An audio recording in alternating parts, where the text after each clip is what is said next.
Welcome to Money Decoded, where we break down personal finance, one concept at a time. Let's decode today's topic. $163 billion. That's how much credit card companies made last year. And here's what might surprise you. Most people assume that money came from interest charges. They picture banks getting rich off people trapped in debt, paying 25% APR month after month. But that's not the full story. In fact, interest isn't even the biggest piece of the pie. Today, I'm pulling back the curtain on the credit card industry's real business model. Once you understand how they actually make money, you'll see your credit card completely differently. You'll understand why they offer cashback rewards, why they want you to use your card everywhere, and why some customers are worth more to them than others even if those customers never pay a dime in interest. Here's what we're covering: the 3 main ways credit card companies generate revenue, why the biggest moneymaker has nothing to do with your interest rate, and how you can use this knowledge to beat them at their own game. Let's decode how credit card companies really make their billions. Before we begin, a quick disclaimer. This content is for educational and informational purposes only and should not be considered financial advice.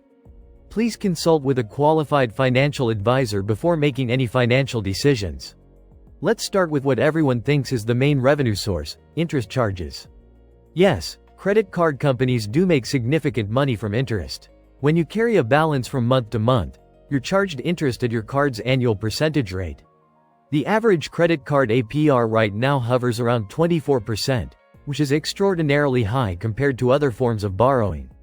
Americans currently carry over $1 trillion in credit card debt collectively. At an average rate of 24%, that translates to roughly $240 billion in potential interest charges annually. But not all of that gets collected. People pay down balances, default on debts, or negotiate settlements. The actual interest revenue comes in around $110 to $120 billion per year. That's a massive number, no question. But it's not the biggest revenue stream. And this is where most people's understanding of the credit card business completely falls apart. The real moneymaker is something called interchange fees. Every single time you swipe, tap, or insert your credit card, the merchant pays a fee. This fee typically ranges from 1.5 to 3.5% of the transaction amount. The merchant never sees this money. It gets split between your card's issuing bank, the payment network like Visa or MasterCard, and the payment processor. Let's do some quick math to understand the scale. Americans charged approximately $5.6 trillion on credit cards last year. If the average interchange fee is around 2%, that's over $112 billion in interchange fees alone. Add in the higher rates charged to certain merchant categories, and the total interchange revenue reaches approximately $163 billion annually. Here's how invisible this system is to most consumers. When you buy a $75 pair of shoes at a retail store, you see $75 leave your account. But behind the scenes, the merchant only receives around $73. The credit card company captures $2 as their fee. You never see it deducted. The merchant never mentions it. It's completely hidden from your transaction receipt. Think about that for a moment. Credit card companies make more money from merchants paying fees than from cardholders paying interest. This completely changes how you should think about your relationship with your credit card company. Here's why this matters to you. Credit card companies don't need you to carry a balance to make money from you. Every time you buy groceries, fill your gas tank, pay for dinner, or shop online, they're earning a percentage. You could pay your balance in full every single month, never pay a cent in interest, and still be a profitable customer for them. This is exactly why they offer rewards programs. Cashback, points, airline miles. These aren't gifts. They're a calculated cost of doing business. If a credit card company earns 2% from the merchant every time you swipe, they can afford to give you 1 or 1.5% back and still turn a healthy profit on every single transaction you make. The math works beautifully for them. They give you 1% cash back to incentivize you to use their card instead of a competitor's card or cash. They collect 2% from the merchant. They pocket the difference. Multiply that by millions of cardholders making thousands of transactions each, and you have a money printing machine that doesn't depend on anyone paying interest at all. Now let's talk about the third major revenue stream: fees. This category includes annual fees, late payment fees, balance transfer fees, cash advance fees, foreign transaction fees, and over-limit fees. Combined, these fees generate approximately $30 to $40 billion annually for the credit card industry. Annual fees are particularly interesting from a business perspective. Premium cards charge anywhere from $95 to $700 or more per year. In exchange, they offer enhanced rewards and perks like airport lounge access. For the credit card company, this is guaranteed revenue regardless of how you use the card. Late payment fees deserve special attention because they hit the most vulnerable cardholders hardest. The average late fee is now around $32, and credit card companies collect billions in late fees every single year. These fees disproportionately affect people already struggling financially. So let's break down the complete picture. Interchange fees from merchants bring in roughly $163 billion. Interest charges from cardholders carrying balances contribute around $115 billion. Various fees add another $35 billion.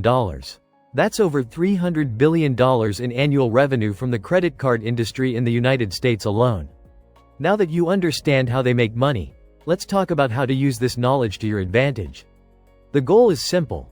Be a profitable customer for them in ways that cost you nothing while avoiding the traps that cost you everything. Strategy 1. Use credit cards for every purchase possible, but pay the balance in full every month. You get the rewards, they get the interchange fees, and you never pay interest. This is the sweet spot where you extract maximum value from the relationship. Strategy 2. Choose cards with rewards that match your spending patterns.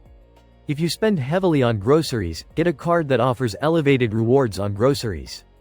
If you travel frequently, get a card with travel rewards and no foreign transaction fees. Beat their averages by being strategic about which cards you use for which purchases. Strategy 3. Never pay just the minimum payment if you're carrying a balance.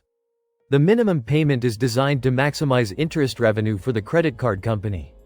It's typically calculated to cover barely more than that month's interest charges, meaning your principal balance hardly decreases. If you have debt, attack it aggressively.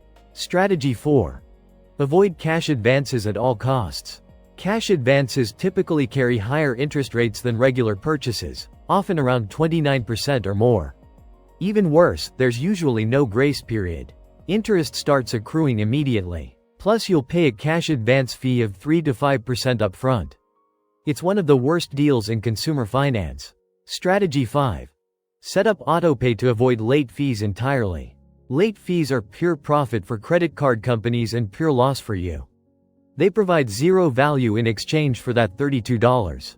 Autopay eliminates this revenue stream for them completely. Strategy 6. Call to negotiate or waive annual fees. Many credit card companies will reduce or waive annual fees if you simply ask, especially if you've been a customer for years. They'd rather keep you generating interchange revenue than lose you over a $95 fee. The credit card industry has spent decades optimizing their business model. They employ thousands of data scientists and behavioral economists to maximize revenue from every single cardholder. But knowledge is power. When you understand that interchange fees drive their profits more than interest, you realize that being a disciplined cardholder who pays in full actually works within their system while extracting maximum benefit for yourself. Take 5 minutes today to review your credit card statements from the last 3 months. Calculate how much you've paid in interest and fees versus how much you've earned in rewards. If the first number is higher than the second, it's time to change your strategy immediately. Now, next time on Money Decoded, we're exposing the 29% APR trap that's draining $120 billion from American households every single year. If you're carrying a balance or considering a new card, this episode could save you thousands. Credit card companies built a $300 billion industry. Now you know exactly how they did it. And that's how this works. If this helped you understand money better, subscribe for weekly financial deep dives. Thanks for watching.